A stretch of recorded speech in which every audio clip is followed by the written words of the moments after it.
En los siguientes minutos vamos a dialogar con el ministro de Comercio Exterior, Francisco Rivadeneira. Nos encontramos justamente aquí en su despacho, en la capital ecuatoriana, para hablar de varios temas que son de mucho interés para el país, en la relación internacional y sobre todo respecto a lo que significa el comercio de nuestro país en el mundo. A propósito, el ministro estará emprendiendo un viaje en las próximas horas a la India con el vicepresidente y una comitiva oficial. También hablaremos de este tema. Ministro, bienvenido al Ciudadano, pero si hacemos un balance de lo que ha significado el año 2013, este ministerio es nuevo, ha sido recientemente creado. El ministro tiene mucha experiencia, ha trabajado en varias dependencias, sobre todo vinculadas al comercio exterior.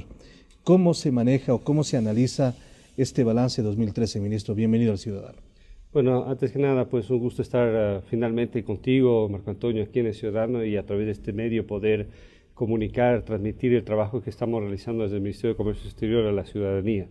El 2013 ha sido un año hasta la fecha bastante positivo en lo que se refiere al comercio exterior, particularmente desde lo que nos interesa, que es el incremento de las exportaciones. Las cifras de exportaciones han sido, en términos generales, hasta lo que va, tanto podríamos ver las cifras de mediados del año, o sea, el primer semestre o inclusive hasta septiembre, demuestran ser bastante positivas con un incremento de las exportaciones, tanto en valor e inclusive en volumen, lo que ha sido relativamente una buena noticia.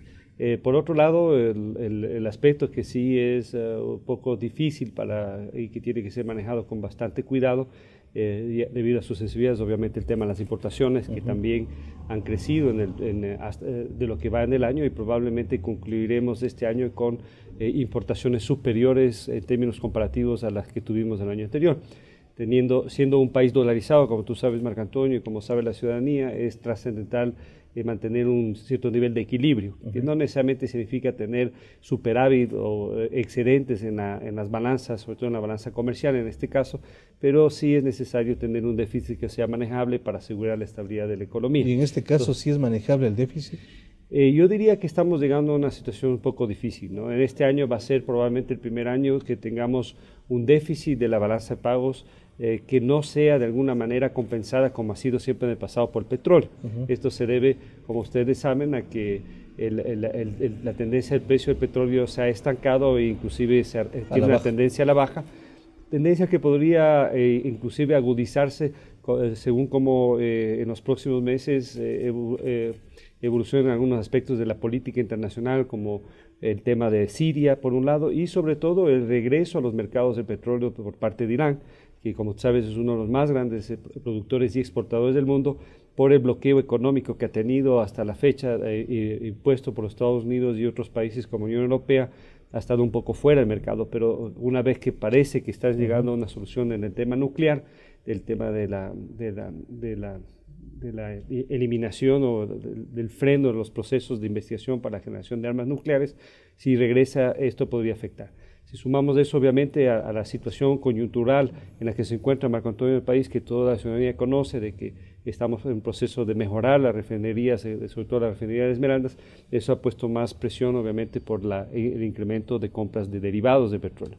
Esto nos da un escenario que no es tan positivo, pero tampoco debe preocuparnos. Ese es un tema que ha sido analizado por diversos sectores, la inversión extranjera directa. ¿Por qué no llega al Ecuador? O si llega al Ecuador, no es una inversión fuerte en comparación a países vecinos. Esto se ha analizado en los diferentes foros y medios de comunicación. Así es una muy buena pregunta y creo que es trascendental. Bueno, yo primero aclararía a la ciudadanía a través de este medio de que el Ecuador ha sido extremadamente exitoso en obtener lo que se podríamos denominar financiamiento para el desarrollo de los grandes proyectos de inversión pública. Hemos superado más la barrera de los 10.000 millones de dólares de hace rato de financiamiento de diferentes países, como por ejemplo tenemos el caso obviamente de la China, como es conocido por el público, pero también hay algunas otras naciones como Rusia, como Brasil. Ahora vamos a buscar, justamente tú mencionabas el viaje a la India, vamos a tratar de conseguir financiamiento de inversión de la India, entre otros, que vengan al país y apoyen al desarrollo de esta infraestructura energética, la infraestructura física, la infraestructura de telecomunicaciones y otras que el país está desarrollando para aumentar de manera significativa a futuro la competitividad.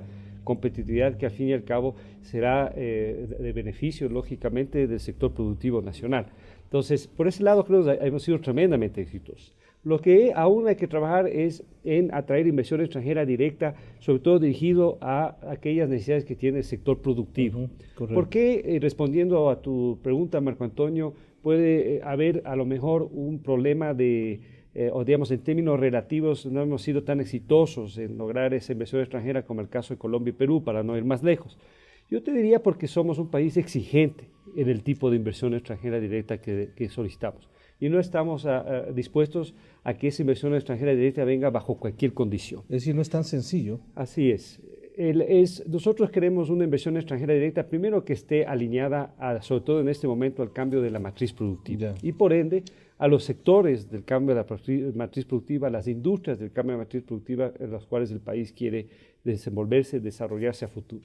Y por otro lado, creemos en una inversión extranjera directa que cumpla con las 4 éticas, que cumpla con sus compromisos adquiridos con el Estado cuando deciden ingresar al país, que cumplan con el consumidor, que cumplan con el medio ambiente, que sus procesos de producción y sus productos o servicios sean amistosos, amigables con el medio ambiente y obviamente que manejen una relación adecuada y que incorporen inclusive a su fuerza laboral en el proceso. Bueno, también hay otras realidades en los países vecinos que han firmado tratados de libre comercio con Estados Unidos y con Europa. Ecuador mantiene otra política en ese sentido. Pero en este tema, ministro, el 2013 se cierra con una noticia positiva, se mantiene el sistema general de preferencias Plus con la Unión Europea hasta diciembre del año 2014.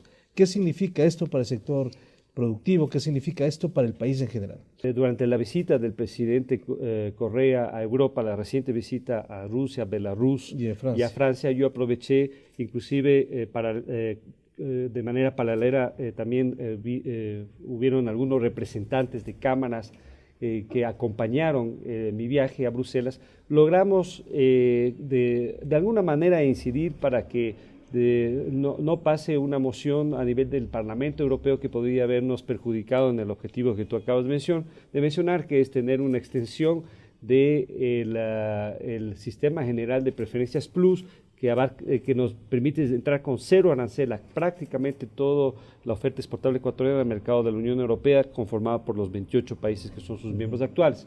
Sí había mencionado ya públicamente de que existía un mecanismo adicional por el cual algunos europarlamentarios podrían insistir que este tema sea tratado en el Pleno. Quiero mencionar que ese mecanismo se ha puesto en marcha y aparentemente ahora en diciembre se llevará el tema de nuevo, digamos por primera vez, para ser más exactos, al Pleno del Parlamento. Ahora, nuestra expectativa, como ya lo he mencionado anteriormente, es que no habrá suficientes votos para que la moción que quiere el Parlamento Europeo pase en el Pleno, en el sentido de que, en resumen, el Parlamento Europeo quiere que se analice la extensión del Sistema General de Preferencias Plus caso por caso. Se atrasaría la decisión de ponerlo en vigencia, porque, y esto quiero dejar claro, nadie en la Unión Europea, entiéndase la Comisión, el Consejo de la Unión Europea y el mismo Parlamento, considera que hay una razón para que el Ecuador se quede sin este beneficio. Es meramente un tema de una pugna de intereses, de poder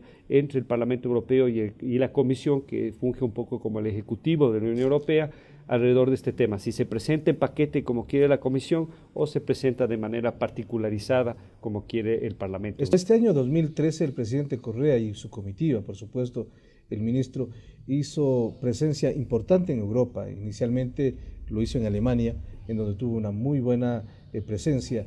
Luego, como había mencionado el ministro, lo hizo en Rusia, Belarus y también en Francia. Los resultados de todo esto, ¿cómo se pueden evidenciar?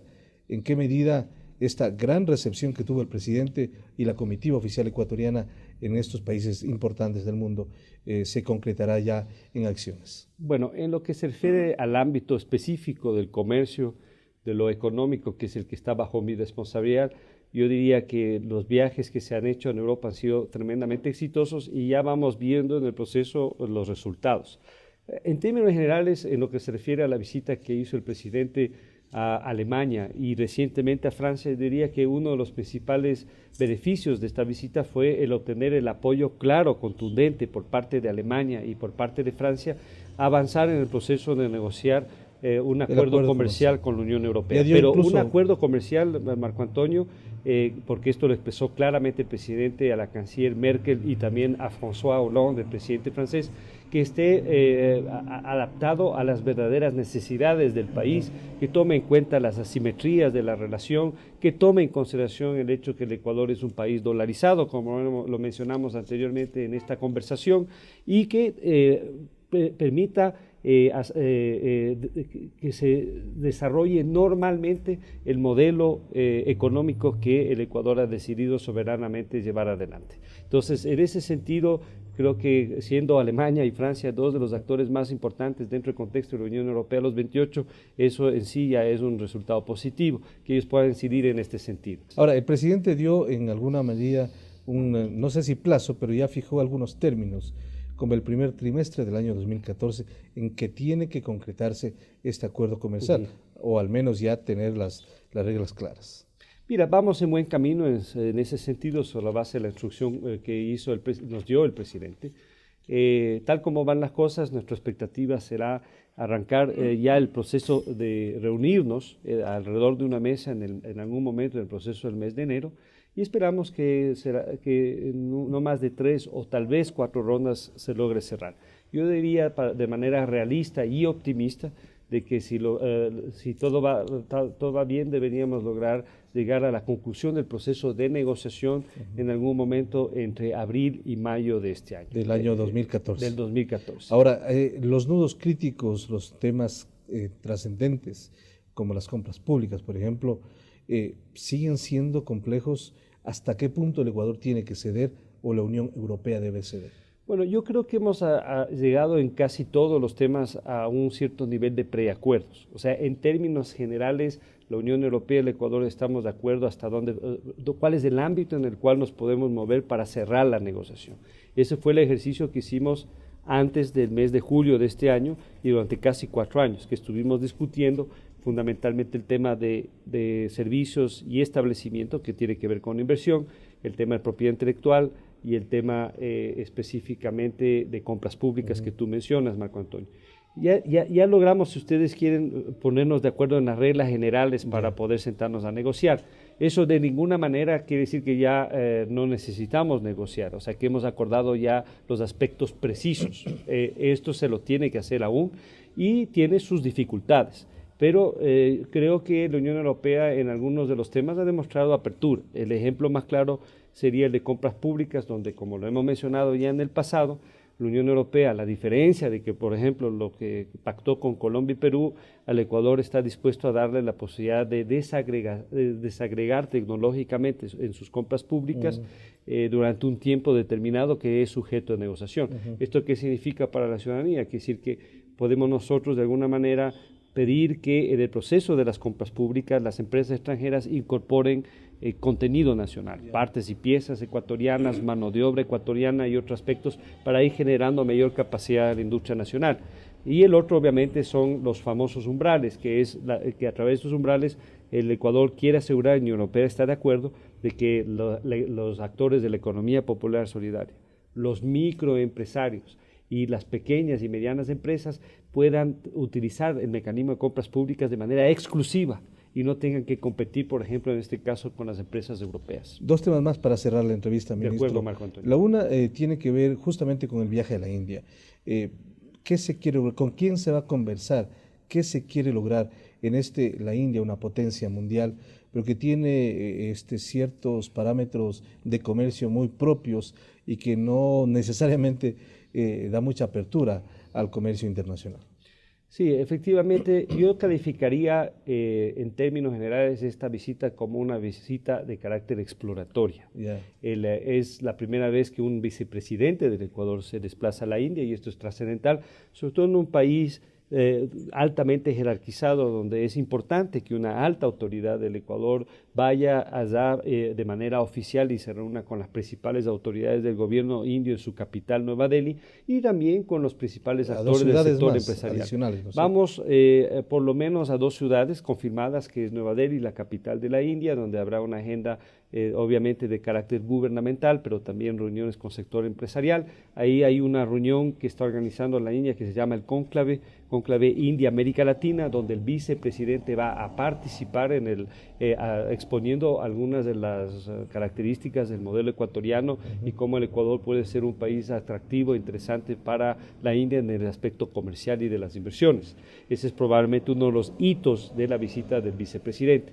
Y después nos movilizaremos a Mumbai, que como muchos de ustedes deben saber es el polo económico tecnológico más importante de la India, y en ambas ciudades el objetivo será reunirnos con algunas de las más grandes empresas de la India que están, por ejemplo, en el sector de la petroquímica, en el sector de la siderúrgica, que son trascendentales porque están relacionados con aquellos sectores que queremos desarrollar en el cambio de la matriz productiva, las famosas industrias básicas.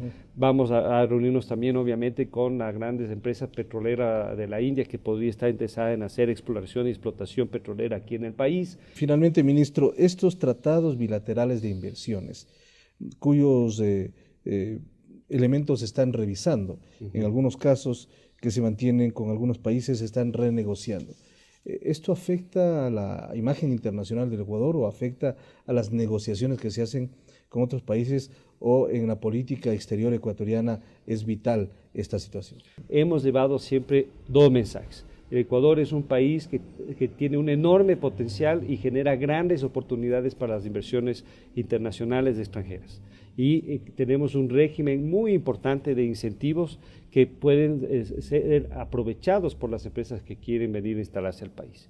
Y segundo, de que el Ecuador reconoce la importancia, como cualquier país en el mundo, de dar la seguridad jurídica, la previsibilidad y la transparencia en los procesos para que un inversionista pueda sentirse a gusto y hacer adecuadamente sus procesos de inversión en el Ecuador. Y hemos planteado también que el mecanismo principal que queremos nosotros utilizar en el país para atraer la inversión y garantizar la inversión es el contrato de inversión, que tiene la ventaja que es un acuerdo hecho a la medida de la necesidad de la empresa con el Estado en un aspecto determinado donde quiere invertir. Y ese es el mecanismo que queremos privilegiar.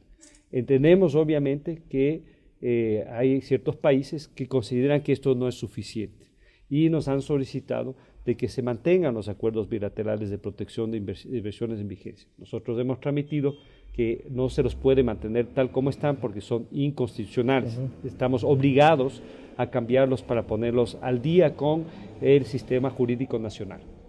Pero siempre existe a lo mejor la posibilidad, y el presidente nos ha pedido que analicemos la posibilidad de hacer un análisis para renegociar algunas cláusulas de tal manera que cumplan con la Constitución. Como ya sabe la ciudadanía, porque lo he dicho en el pasado, ese ejercicio está técnicamente concluido y esperamos reunirnos con el presidente para que él tome una decisión final, si ese es el camino a seguir o solo nos quedamos finalmente con lo que nosotros queremos privilegiar, que es el código y los contratos de inversión. Y efectivamente nuestro interés es dar a conocer las buenas noticias del país y también analizar los temas que son en algún caso preocupantes en este manejo del comercio exterior y la producción del país ante el mundo. Vamos a hacer una pausa en este momento después del diálogo con el ministro Francisco Rivadeneira y regresaremos con más información aquí en El Ciudadano.